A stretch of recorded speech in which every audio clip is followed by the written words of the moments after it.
Good afternoon, this is Rabbi Tobin at B'nai Shalom in West Orange, and we're back for Monday Talmud. We're studying the second chapter of Chagiga. We left off last week on page 12a. We have just finished a Baraita that talked about the Adam Kadmon, the first man, which according to certain legend and interpretation was a gigantic human of stature.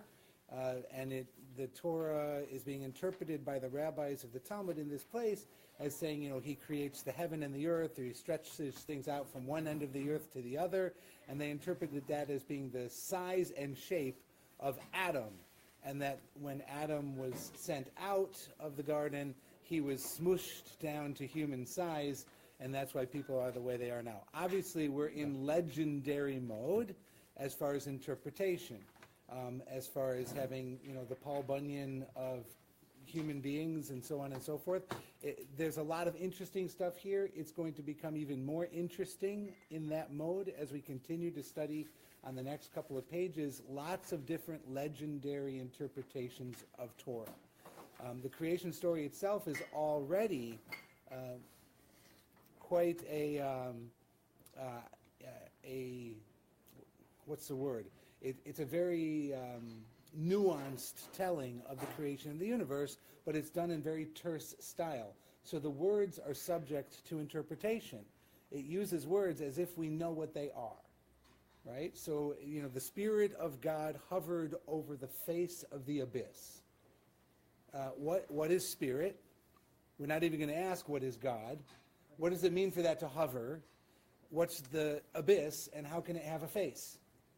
Right? These are all obviously not going to be literal interpretations because they can't be. The words are being used to evoke meaning, not to describe physicality. All right. So today's section is going to bring together a large number of different Mishnah age teachings. A Mishnah age teaching that's not in the Mishnah is called a Baraita. A Baraita tends to have more verbiage than a Mishnah.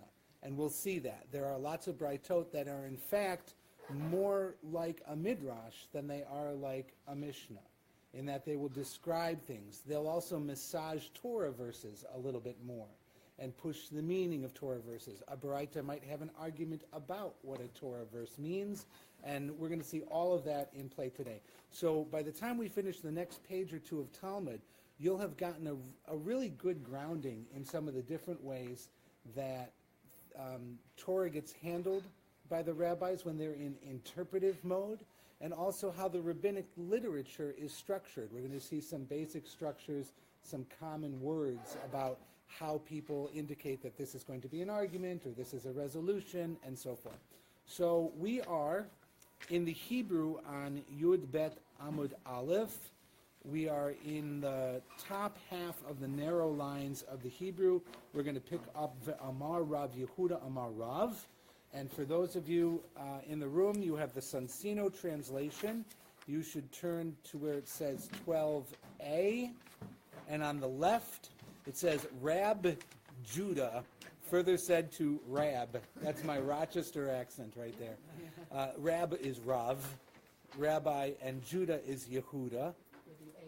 Right, okay, so this is an older English-style transliteration, and B could indicate the soft bet or hard bet or soft vet of bet-vet, so Rav is going to be written as R-A-B in the Sonsino. So we're on 12a, Ve'amar Rav Yehuda Amar Rav. Okay, we're going to dive in from there. Again, people in the room, if you go behind me to the coffee pot, we'll see you, but it doesn't matter. If you speak, we'll hear your voice, but if you're sitting in your chairs, the people online don't see you. Okay, and just for fun, we'll let everyone online. We have about a dozen people in the room. All right, so here we go. Amar Rav Yehuda Amar Rav. Asra Davarim Nivru B'Yom Rishon Ve'eluhem. There are 10 things that were created on the first day, Ve'eluhem, and these are they. Shemayim va'aretz, tohu va'vohu, or v'choshech, ruach u'mayim, midat yom u'midat laila. Those are the 10. They are Shemayim va'aretz, heaven and earth. Tohu va'vohu, the word, the abyss in most English translations is actually two words in Hebrew, tohu and bohu, which don't have a clear translation, and so there's a lot of midrash and a lot of interpretation on what those words mean. Those are going to be key words in some of the things that we're going to face in the next page or so of Talmud here. But we translate it as abyss or chaos. Excuse me, in modern Hebrew, tohu vavohu is usually chaos. Chaos. But again, a singular word in English representing two different nouns in Hebrew, which are a pair. They come together because, as we'll see, Genesis, Breshit here uses it as something prior to the ordering of creation, and Isaiah uses it as an example of God's power when destroying, threatening to destroy things down to tohu and vohu. And we're going to see a little more information in Isaiah than we have here. Very, very old words, right? Very old words that would have been evocative of primordial conditions. Okay, the medieval philosophers pick it up in, Ralbag, Levi Ben Gershom uses it as, was the universe created out of stuff, or was it created ex nihilo, and all those philosophical arguments which are legitimate in Judaism. Most people today have settled in on the idea that Judaism teaches creation out of nothing, but that's by no means a uniform opinion in the history of Judaism. Even great rabbis of the Middle Ages and before argued that the universe was not created out of nothing, it was created out of stuff. And that stuff is the tohu and vohu in this verse of the Torah. All right, anyways, we're going to go through. It's going to list them all. It's listed the 10, and now it's going to do proof text. Remember, we started with Minai Hani Milei at the beginning of this chapter. Where do these words come from? Challenging the Mishnah to have a scriptural basis. All of the Baraitas, all the teachings of the rabbis that are being brought here, also are going to have to hang on a scriptural verse for it to be believable or provable. You can't just philosophize about creation in Judaism. You have to work from Torah texts because we have a Torah story of creation. So you can't come up with a story that you can't match to the words of creation. All right? Now the words of creation, as we said, are terse and beg interpretation, so it doesn't really limit you a lot to say you have to hang on the words of the creation story, but it does limit you somewhat. And that's the game we're going to play, okay? Now, here we go. Shemayim va'aretz. If anybody wants to be my verse checker, if at some point we need to read creation, I do have that here, and we can read the verse. Anyone want to be a volunteer? Want to be a volunteer to read the first verse of creation? It's in English. In English. We thought you meant Hebrew question. All right, so Genesis 1:1, just read the first paragraph right there. Go ahead. When God began to create heaven and earth, Heaven and earth, Shemayim va'aretz, the earth being unformed meaning and void, tohu and vohu, unformed and void, with darkness, with darkness, over choshech, the surface of the deep, and the wind from God sweeping over the water. over the surface of the deep, the waters, and the spirit, ruach, wind of God, merachefet, sweeping over the mayim. Right. God said, "Let there be light," and there was light. He said, Yehi or, and there was or. God saw that the light was good, He called it tov, and God separated the light from the darkness. okay? God called the light day, and the darkness he called night.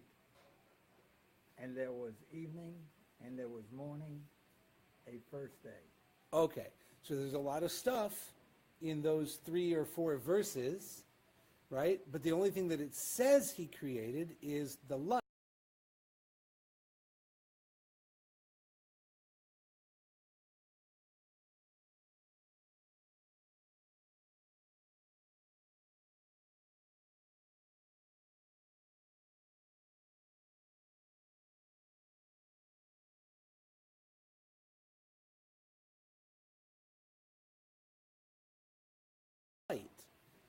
So where did all the other stuff come from? This Baraita is saying that all those things were also created by God in order to make all of that happen. There's other Baraita. There's other Baraita. Yeah. remember, this Baraita says he created light and darkness, or v'choshech. Is darkness considered the absence of light, or is it a separate entity? Choshech is its own thing here. Darkness is its own thing. It's a thing. It's not the absence of light, as a physicist today might indicate. It's actually an object. Darkness is real. In this interpretation, darkness is real. It's a thing. Okay? And the light he pulls out of the darkness. Things get pulled out of other things in creation a lot. Waters and heaven are separated. Waters and earth are separated from each other. Light is separated from the darkness. Woman is separated from man. Right? So this idea of you have a thing and then you pull something from the thing to create two things is kind of the go-to mechanism for a lot of creation. It doesn't use the word creation for darkness, right? It doesn't. It just says... He pulled it from the light. He separated it from the light. Right. So the rabbis of this Baraita, this teaching, are going to say he created darkness and he created light from the darkness. And those are both creations. That's what's going on here. 10, by the way, 10 things were created. 10 is a nice round number. Obviously, it's as much as you can count on two hands. Right? So we see 10 a lot in these stories. 10 commandments, 10 plagues, 10 for a minion. Yeah, 10 is one of those numbers that is meaningful.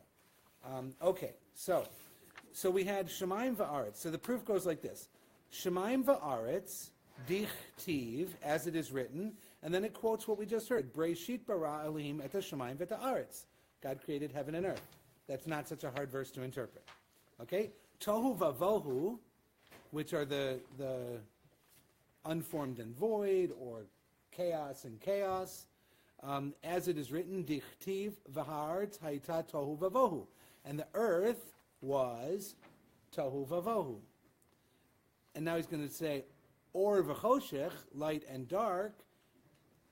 Choshech dichtiv, light and dark. Dark, as it is written, v'choshech al pnei hatahom. And there was darkness on the face of the abyss, or on the face of the deep. So it couldn't just be there.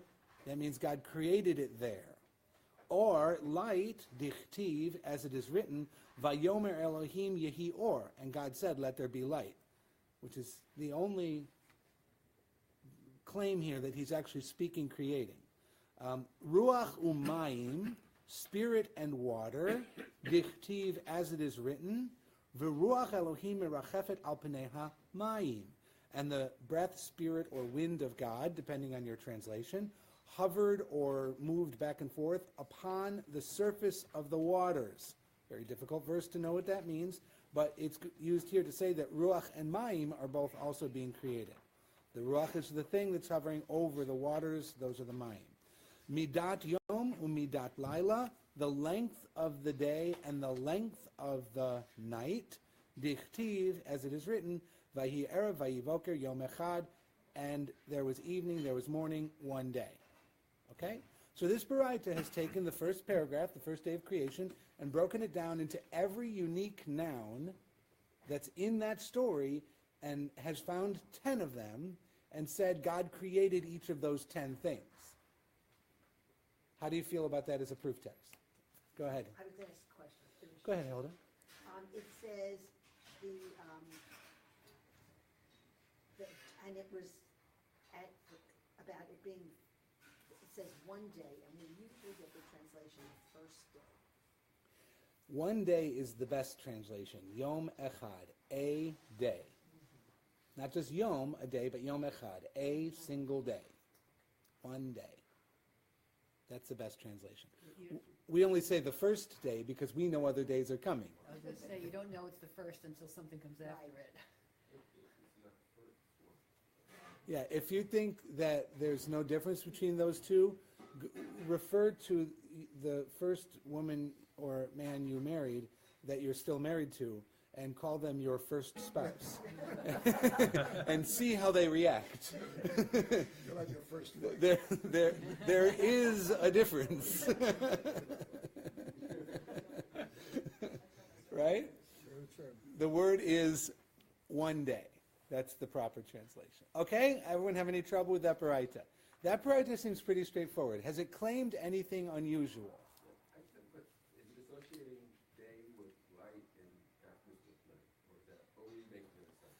This paragraph clearly has light as day and darkness as night.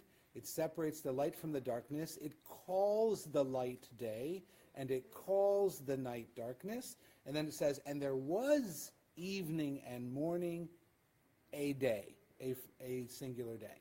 The sun hasn't been brought in yet. And the Baraitot that are coming are worried about that. When I meet with a bar bat mitzvah before their service starts in the morning, and I go to help them put their talit on for the first time, I've got a little thing that I teach with them, and I say, you are a unique creation. The universe never had a you before. You are created for a purpose. Part of that purpose is the mitzvot that you are achieving today, and that the mitzvot that you will achieve with God's help in your lifetime. God doesn't create new worlds, but the people within the universe are all new worlds, and the universe is not fulfilled in its creation without you, and without you doing these things. And we kind of talk about that as the meaning of their life is a discovery, but we know that part of it is, the mitzvot. But what the other thing I say to them is I say, God creates a universe, and he says, Yehi or, let there be light. And I say to them, it makes absolutely no sense. The sun and moon and stars and everything that shines or reflects light from the heaven comes on the fourth day. So what's the or? What's this light? It can't be that light. It has to be something else. I didn't just make that up. It's in this chapter. It's coming in the next couple of pages. Right? It's a very kind of Talmudic way to read that. All right, so just hang on and have fun when we get there. The Gemara now says, the Gemara is now going to springboard off a bunch of the terms in that Baraita. So that Baraita doesn't get engaged, other than the fact that other Baraitot talk about the words, the vocabulary in that list of 10, and other Baraitot are going to come and going to examine one or two of those things at a time. So we're going to have a series of Baraitot that don't have anything to do with each other, and they're coming structurally at this point in the chapter as if this Baraita just set up an agenda or an outline of things we're supposed to talk about. That's what's happening. That's what the Stam has done here, the editor of the Talmud. Okay, Tana. So now comes another Baraita, roughly the same age as the Mishnah, but not in the Mishnah, and it says, Tohu kav yarok shemakif et kol ha'olam kulo. The Tohu, remember we don't know what Tohu and Vohu is, and now we're going to start trying to figure that out. Tohu is a green line that encircles the entire world. Now, can they just say that? No, they have to have a basis for that. So, Shemimenu yetza choshech, that out of it came the choshech. So there was Tohu and Vohu, and the choshech was made from the Tohu, and the Tohu was a green line that encircled the earth. Okay? How do they do this? Shene'emar, as it says. And now it's going to quote Psalms, and it's going to say, Yashet choshech sitro sevivotav. He made the darkness conceal or be like a secret all around of it. Okay? So how does that do what we want it to do? It really doesn't. Yashet choshech sitro sevivotav. He made the darkness a concealing thing all around it. So all that tells you is that the choshech is all the way around something. Psalms is somehow talking about God's power as having used choshech to surround or cover creation. And the rabbis here are trying to use that to say, well, what was there before creation? There was tohu, so maybe that's what this is. They're kind of pushing it. Let's see where they go. Bohu, the second half of tohu and bohu, elu avanim ha-mefulamot ha-meshukaot batahom. These are the very, very wet stones that are completely sunken in the deep of the ocean. So they have an ancient midrash, an ancient legend. You might think of it in English as the well springs of the ocean. Where does the water from below come from? Well, they have a legend that these great rocks poured forth the water. How can you have the idea of rocks pouring forth water? Remember the Moses story. He hits the rock and water comes out of it. So there's a God action of water from rocks, and they have it at the basis of creation. Now, scientists and modern people, just have fun with this. Right? Don't try and go into astrophysics and make an analogy between their understanding of rocks and some insightful piece of, quarks or something in modern physics. This is a completely different mode of thought. Just run with it. All right? Shemehem yotzim mayim. From these great rocks, out comes the water. Shneimar, as it says, and now it's going to quote Isaiah. The prophet Isaiah says, Nata alea kav tohu va'avnei vohu. It's very interesting because Isaiah knows creation. Most of the prophets don't have creation stories in them. The prophet Isaiah has a creation story that he refers to fairly often. And it's a conquering of the waters of chaos by God and a splitting of some primordial serpent called a Leviathan, and splitting the skin of that serpent in half and creating within it. And this has parallels in ancient Babylonian myths, but really ancient Canaanite myths from Tiamat and others in the Canaanite pantheon. This kind of a legend of conquering a beast of chaos and taming it and using its body to create the universe is an ancient Canaanite myth, taken over by Isaiah, and with similarities in Breshit, but Breshit really seems to be a very unique telling of creation. The absolute centerpiece of God, the complete absence of any contrary force or being fighting with God, none of that exists in the creation story. But it's in Isaiah, without a doubt. Isaiah uses those stories and tells those stories. So Isaiah here is talking about Tohu and Vohu in the context of a primordial battle where God tames chaos. And what does he say? He says at that time God stretched out upon it a kav tohu, a line of tohu, and avnei bohu, stones of the bohu. So since you have a line of the tohu and stones of the bohu, he makes that heaven and earth and a kav a line across the heaven and the deep rocks in the abyss, and that becomes heaven and earth. It becomes heaven and water, and the rocks are the source of the water, and that's where all that comes from. Okay, got it. Everyone with me on that one? Yeah. Good, because we're going to abandon it forever. Yes, we should. So the Gemara is going to come and say, really? V'or b'yom rishon ibare? And it asks Ron's question. Was light really created on the first day? V'haktiv. Now, when you have a ha in front of something in Talmudic language, it's a challenge question. It means, but, it says, or never, but how can it be? Right? Ha is an interrogative prefix in Hebrew. If you say, ha'ani, you're not saying the I, you're saying, is it me? Ha'ani. A hey on the front can be an interrogative. It can be a question. So it says ha'kativ, but isn't it written? And then it quotes, Vayiten otam Elohim barakia hashamayim. And he put them, this is from the fourth day, the sun and moon, into the firmament of the heaven. Vayhi erev vayhi voker yom revi'i. And there was evening and morning a fourth day. So how could he have created light on the first day? Behold, he put them in the firmament on the fourth day. All right, the Gemara is going to answer this. Kid to Rabbi Elazar. Rabbi Elazar has a teaching about this, and it goes like this. De'amar Rabbi Elazar. Rabbi Elazar said, Or shebara HaKadosh Baruch Hu b'yom rishon, the light that the Holy One, blessed be He, created on the first day, Adam tzofebo misof ha'olam v'ad sofo. Man could see using it from one end of the world to the other end of the world. Kevan shenistakel HaKadosh Baruch Hu b'dor hamabul u'v'dor haflaga. But when God looked upon the generation of the flood and the generation of the galut, of the dispersion, so that's the people who were evil in the time of Noah and the people who were evil in the time of the Tower of Babel, who got scattered across the face of the earth, and God confounded their language and all that kind of stuff. People were being bad in general. God gets frustrated with them and gives them punishments. So once God saw this was happening among humanity, what did he do? And he saw that all of their deeds were twisted and perverted. Amad v'ginazo mehem. He stood up and he hid it from them. And the word here is ganaz, like geniza. You know, geniza is where we put sacred texts away. Geniza isn't a burial spot, although burial is one of the ways we can dispose of words, texts that have God's name written on it. Geniza was a hidden location.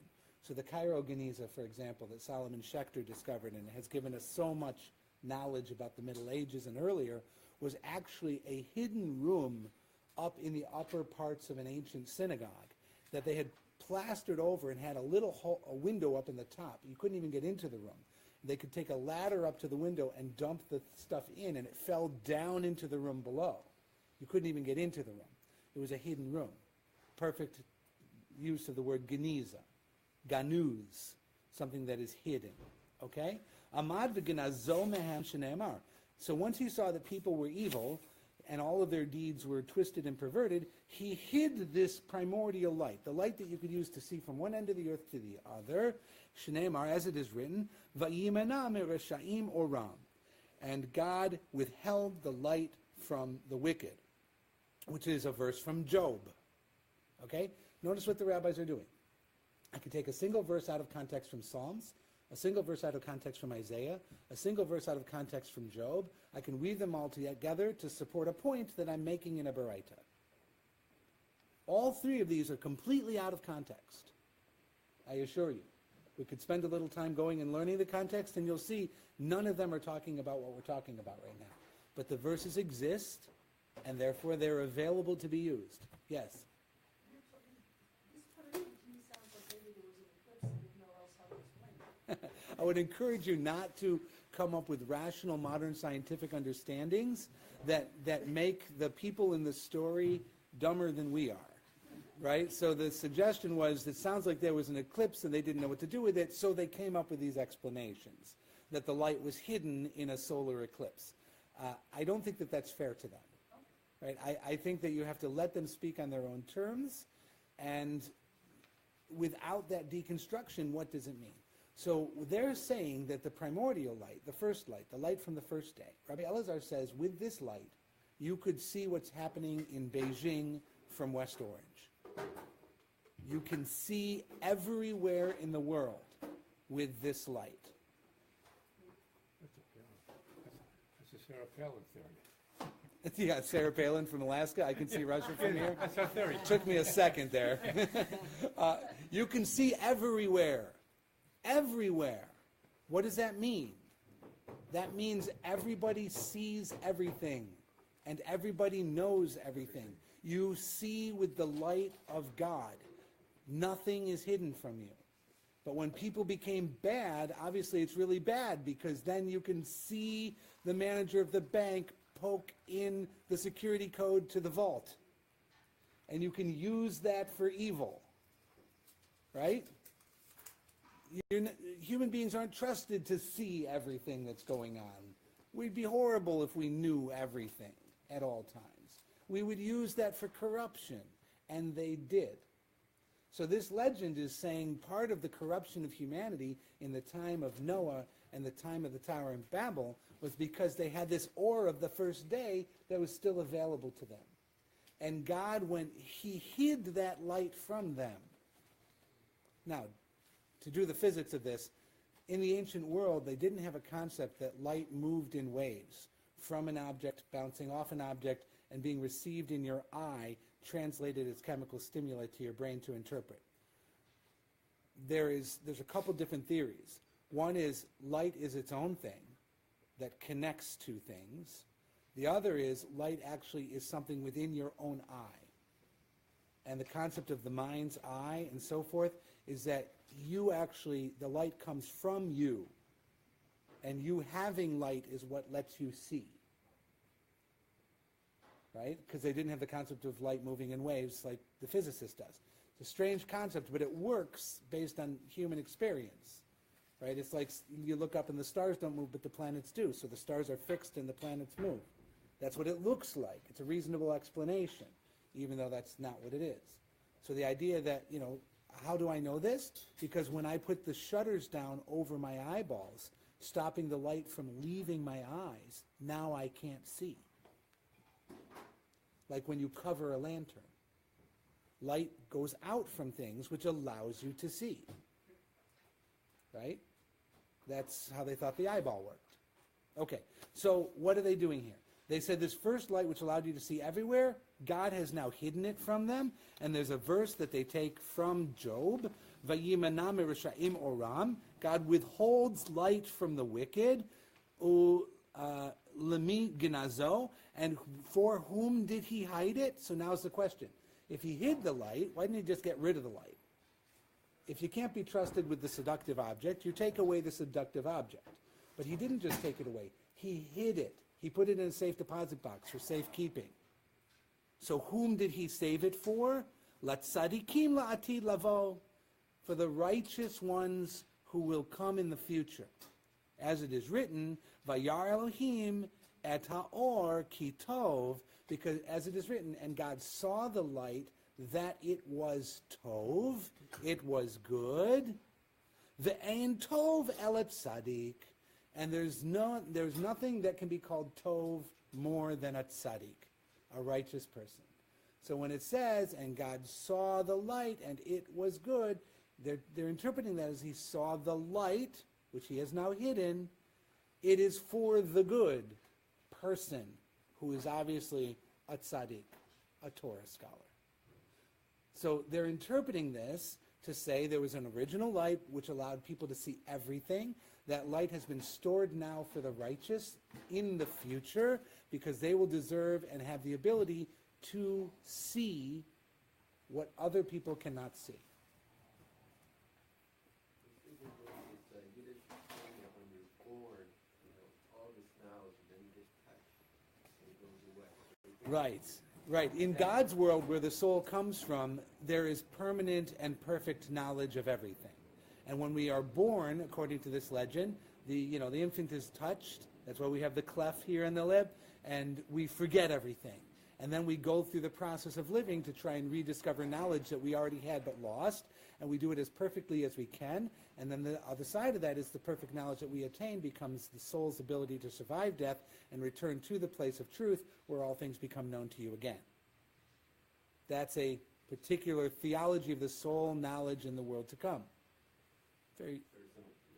It matches this because it's coming from the same sources, right? I mean, and you should think about that, right? The eternity of the soul, maybe it goes backwards as well as forwards, right? So all kinds of thinking in that area. Okay, fine. Vayar Elohim, and God saw, whoops, window just popped up. Okay, and he saw that it was good. Shenemar imrut tzadik kitov. Now we have a proof text for why the tzadik is called tov, is called good, why the righteous person is good. Shenemar imrut tzadik kitov. You should say that the tzaddik, he is good. And that's a verse from Isaiah again. Kevan shira'a or shiginazo, and he is good inasmuch as he has seen the light that was hidden. La tzadikim samach, the righteous rejoice. Shne'amar, or as it is written, or tzadikim yismach, the light of the righteous is rejoicing, which is another verse, this one from Proverbs. So they've done a bunch of verses back and forth, and they've made or and tzaddik and rejoicing as when the tzaddik has or, he is rejoicing, right? And then they have a bunch of commentaries here where they argue over who it is that's rejoicing. Is the light rejoicing? Is the tzaddik rejoicing? Or is God rejoicing in the tzaddik and the light? Okay, that's not on the page, that's in the side commentaries. All right, moving on. The Gemara is now going to say that it's not so simple. It's going to say, ke tanai. Tanaim is tanaim. If you have more than one Tana, it means they're fighting with each other. They're arguing with each other. Okay? So, now, this interpretation of the light and the righteous and the first day and the fourth day is actually the subject of a Tanaitic debate, an early level rabbinic disagreement. Okay? And it goes like this. Or shibara HaKadosh Baruch Hu b'yom rishon, the light which the Holy One, blessed be He, created on the first day, Adam tzofe umadbit bo misof alam ad sofo, man could use it to see and observe everything from one end of the world to the other, divrei Rabbi Yaakov, according to the words of Rabbi Yaakov. The Chachamim omrim, but the sages, contrary to him, say, Hein hem me'orot shenivra'u b'yom rishon. They say, no. Both of them are the lights that were created on the first day, v'lo nitlu ad yom revi'i. But they weren't hung until the fourth day. So the sages resolved the problem by saying, yeah, he created light on the first day, including sun and moon and stars. On the fourth day it says, and he put the sun and moon and stars in the heaven. So he had them in his pocket for 4 days. What's the problem?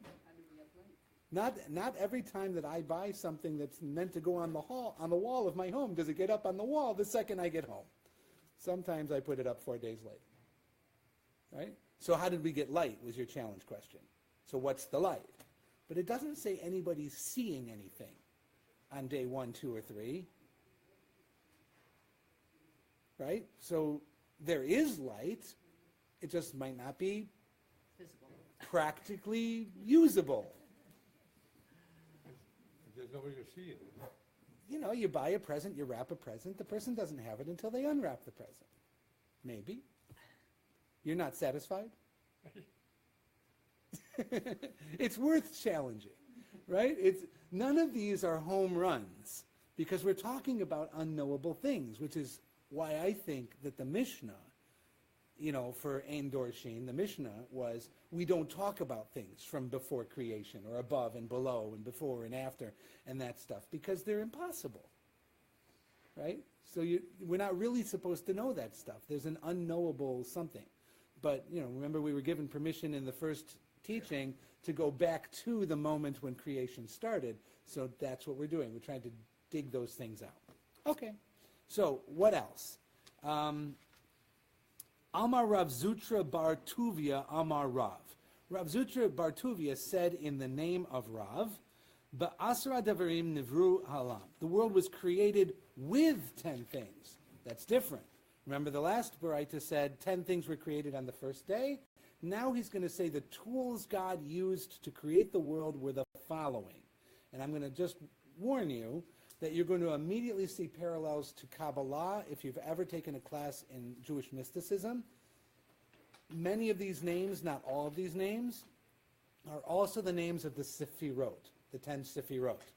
And there is in the faith community of Judaism, there is a legitimate difference of opinion about whether or not these words exist and Kabbalists name Sefirot for them, or whether the Sefirot in Kabbalah is first, and the rabbis here are pulling names from the hidden Kabbalah that they already knew from a mystical tradition that preceded them. Notice I said there's legitimate debate within the faith community of Judaism. In the academic community of the study of Judaism, there's really not a legitimate debate because the literature is considered to have been developed in a particular order, and Kabbalah is much later than this literature. So the Kabbalah in academic understanding of Judaism and its textual history would say this is one of the source texts for the authors of the Kabbalah to name the Sefirot. Okay? Or these rabbis may have known Kabbalah if you're within the faith community. And that's why you're seeing these words. Okay? Doesn't matter to me. I'm going to take the Baraita at face value. Okay? So here we go.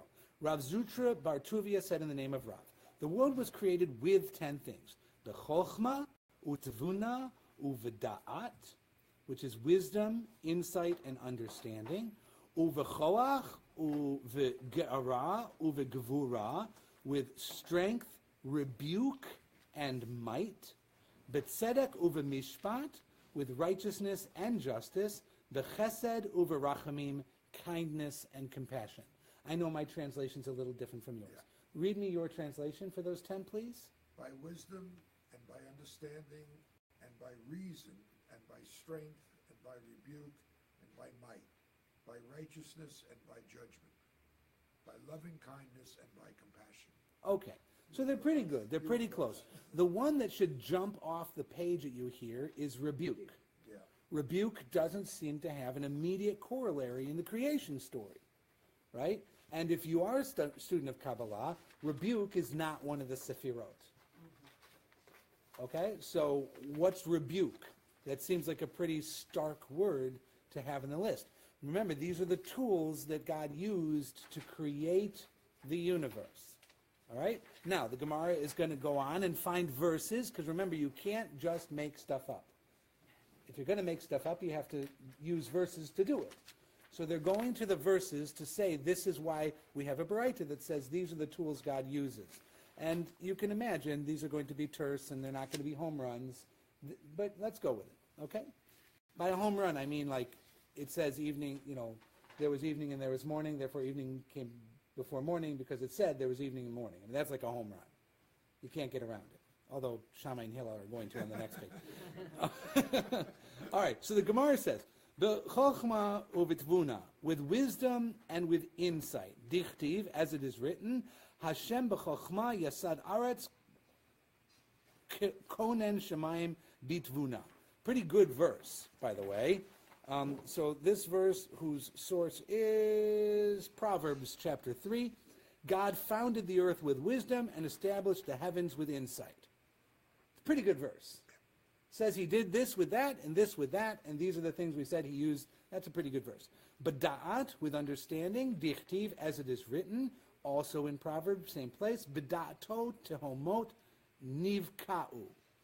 Through his understanding, the depths were cleaved, or broken in twain, or something like that. Not a bad verse, right? If you're saying that he needed tools to do these things, that's a pretty good verse. B'choachu gevura, with strength and might, dichtiv, as it is written. By the way, the word dichtiv is not Hebrew. It's she-katuv in Aramaic.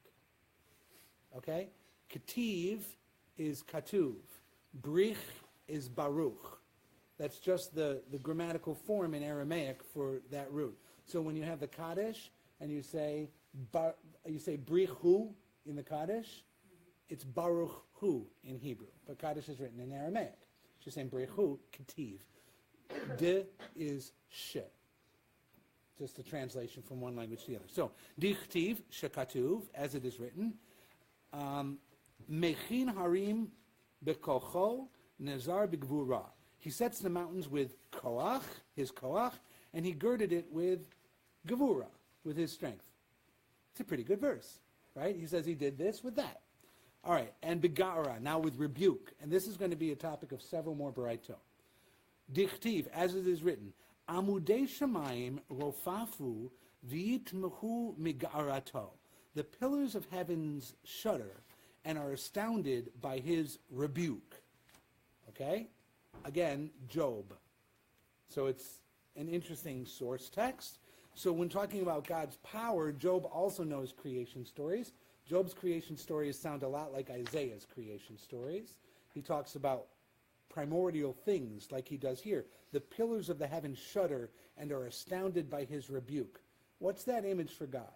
Remember, God shows up in front of Job at the end in a tornado, in a whirlwind, in a non-chaotic form of chaos, overwhelming power that you can do nothing but shut up in front of. Right? That's God for Job.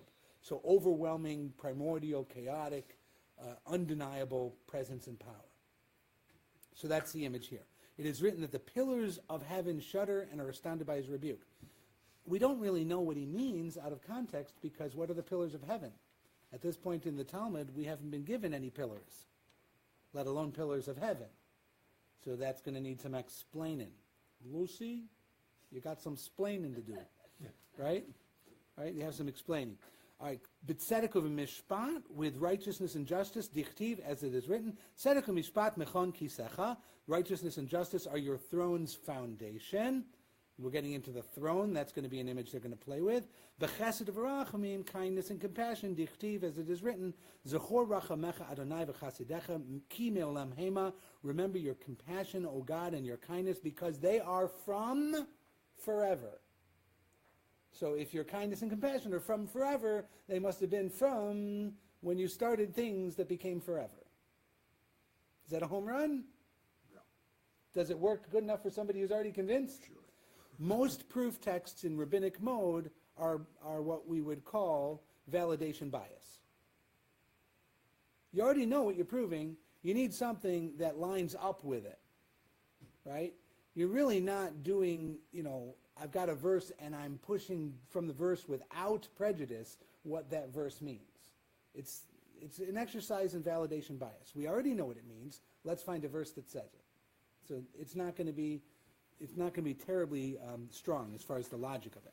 V'amar Rav Yehuda Amar Rav. So now that we have that, these are the 10 things that God used to create. Rav Yehuda says in the name of Rav, B'shah shebarah HaKadosh Baruch Hu et ha'olam, in the moment that the Holy One, blessed be, created the world, Haya marchiv v'holech ki shtei pekayot shel sheti. The universe was marchiv v'holech. It was broadening and running, right? What does that mean? It was broadening and running. Now you can play with some modern theories of Big Bang and so forth. Is the universe expanding and accelerating, or is it slowing down? These days they seem to be thinking it's expanding. The question is it accelerating? Is it flying apart? Right?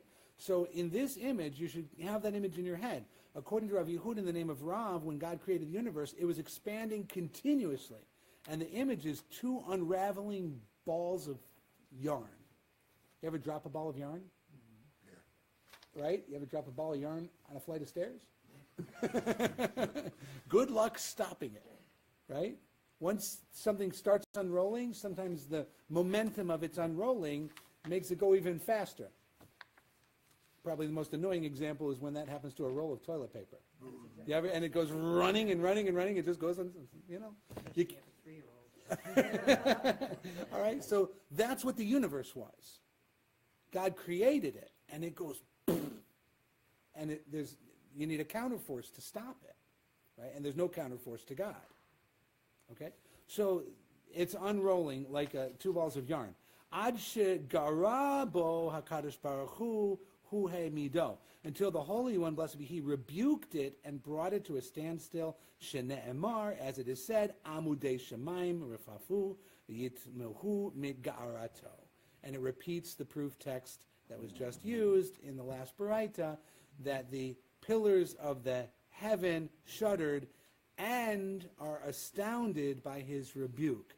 His rebuke is what stopped them. So they were going, and then they were frozen in place by the Ga'ara, by the rebuke of God. Okay? So God's action isn't just a beginning. So people who say that God, is a Big Bang God, He goes and steps back, this would not accord with that. He blows it up into existence, but controls it. Okay? It's an important piece of a creation God. He's not just a watchmaker, lets it run. He controls it. Now, Reish Lakish is going to play on that idea. V'hainu damar Reish Lakish, which is similar to what Reish Lakish says. My dichtiv, what does it mean when the Torah says, Ani El Shaddai, I am the Almighty? He's going to break that word Shaddai apart. This is a well-known thing. It comes up in Talmud all the time. I am God Shaddai. He's going to say, Ani hu she amarti le'olam die. I am the one who said to the world, die. And die, it means must speak. Enough. Right? You got somebody who's utzing you and is repeating themselves and asking over and over and over and over and over and over and over, die, must speak. Enough. Die means adkan. Stop it. Up to this. Dayenu. It would be enough for us. Dayenu. Dayenu. It would be enough for us. Die aleinu. It's enough for us. Okay, good. Excellent. Thank you. Pesach coming very soon. Now the Talmud is going to do what the Talmud does. Notice what it did. It did a baraita of 10 things created on the first day, which reminded it of a baraita of 10 things God used to create the world, which reminded it of a baraita that talked about one of those things, which reminded it of a Reish Lakish statement about that thing, which reminded it of another Reish Lakish statement.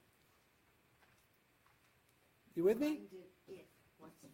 Okay, so the it here would be the editor of the Talmud, who I refer to as the Stam.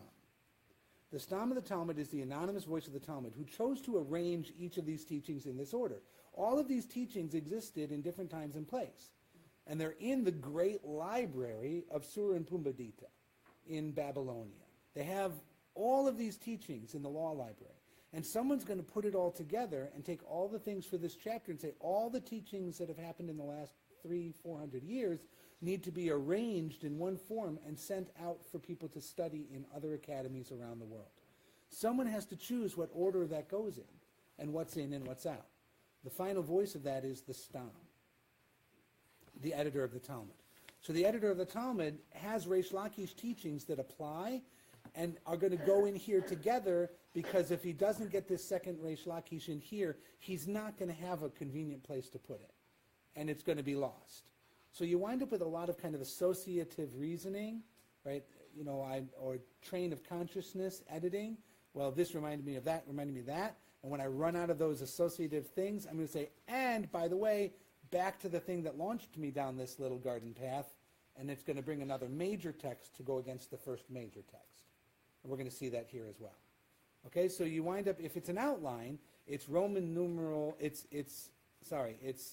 Roman numeral 1, inset capital A, inset 1, inset little a, inset small I. Okay? Reish Lakish here is small I, in an outline. And then it's going to bounce back out. It might just end that and go to Roman numeral 2. It might end that and go to capital B. It might end that and go to number 2. And part of being a Talmud student is figuring out that outline. What is this paragraph referring to? Is it a new indentation in the structure? Is it referring to which level of indentation before in an outline format? That's what Talmud scholars do. They figure that out when you study. What's it referring back to? Okay? So, Reish Lakish, another one. Little I. Amar Reish Lakish, B'shah shebara HaKadosh Baruch Hu et hayam.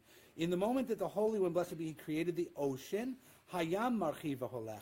The ocean went splashing out in all directions, non-stop. Ad shega'ar bo HaKadosh Baruch Hu vayibeshu. Until the Holy One, blessed be He, rebuked it, and it dried up at the edge, presumably. Shne'emar go'er bayam vayibeshehu v'chol ha'ne'arot hichriv. As it says, and now it's a verse from the first chapter of the prophet Nahum, and he rebukes the sea and makes it dry and makes all the rivers parched. Good verse, right? Is that what Nahum meant? Probably not. Nahum, like Isaiah, is using this as proof of God's power. What do you think Nahum is referring to? He rebukes the sea and makes it dry and all the rivers are parched? Yitziat Mitzrayim. Nahum is referring to the drying up of the Red Sea, allowing people to part, and its power of God over emperors and empires, and the liberation and freedom of His people whom He loves in covenant. That's what Nahum's talking about. Does Reish Lakish care? Yeah. Not one whit. He's got the words he's looking for together in a verse that helps him understand creation the way he wants. But that becomes a proof text. It is a proof text. Do you think it's a good proof text? No. Is it a completely absurd proof text? No. No. So, okay, so you have an argument with Reish Lakish. Okay, so just on the matter of the editor of the Talmud, there were several editors. Yes. Even within tractates, scholars might argue that one chapter or another were edited at different times based on the historicity of the voices that are being quoted. Right? So you look at which rabbi was quoted, and we know when all the rabbis lived. We know who was whose student. We've got all of that. That's firm academic chronology. So when you have, up until this rabbi is quoted in a chapter, then any point after that is fair game for the editing of that chapter. Right? And then you're off and running. And But what we don't know is who the editors were. It's an anonymous voice. There are traditions, faith traditions about who was the last person, who was the stam. We have those faith traditions. In an academic mode, many of the tractates are edited differently, and we think at different times, and we can't give a dogmatic, it was just, Rav Ashi who did it. You can't just say that. Okay? Good. All right, that's Reish Lakish. Now, we're going to get another Baraita, right? So this Baraita is not responding to Reish Lakish, and it's not responding to rebuke, and it's not responding to the 10 things that God used to create. It's instead responding back to the original concept of the things that were created on the first day. So that's now going to become our main topic. So in our outline, we're all the way back to Roman numeral 1. Here's Roman numeral 2. Okay? Tanu Rabbanan. And notice it's a different kind of an introduction. Tanu Rabbanan. Tanu Rabbanan is the rabbis taught. Tanu is the Aramaic for lishanot, which is the Hebrew word to teach, as in mishnah, a teaching. Okay? Tanu Rabbanan. Our rabbis taught. And here we go. Beit Shammai Omrim. The school of Shammai says, Shemaim nivru techila v'achar kach nivru haaretz. Beit Shammai says that the heavens were created first and the earth after, as it is written, Shene'emar. Notice this is an old Hebrew Shammai Hillel teaching. It's not saying Dichtiv.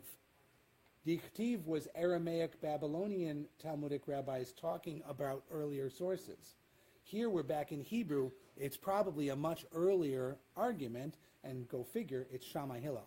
So this is probably a very legitimate, accurate, historically valid recording of a Shammai Hillel argument from the 1st century of the Common Era.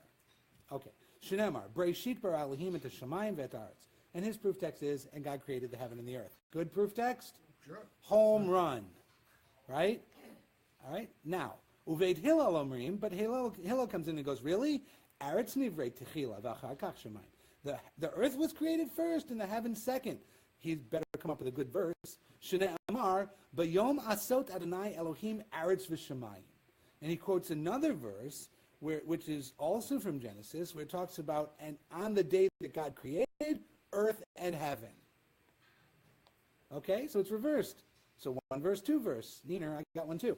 Amru lahem Beit Hillel leveit Shammai.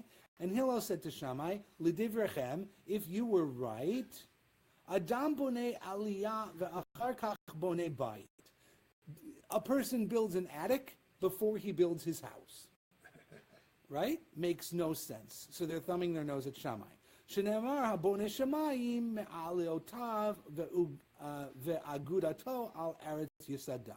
And besides, I have another proof text, this one from the prophet Amos, who says that he built his upper strata in the heavens and founded his group upon the earth.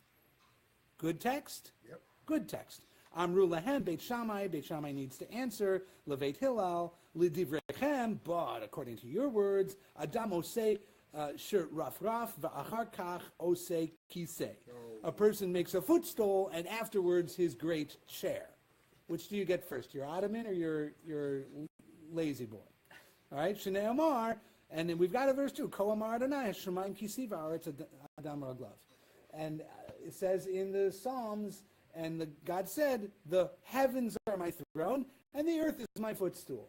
Obviously, the throne comes before a footstool. If you can only buy one, you're not buying a footstool first. Right?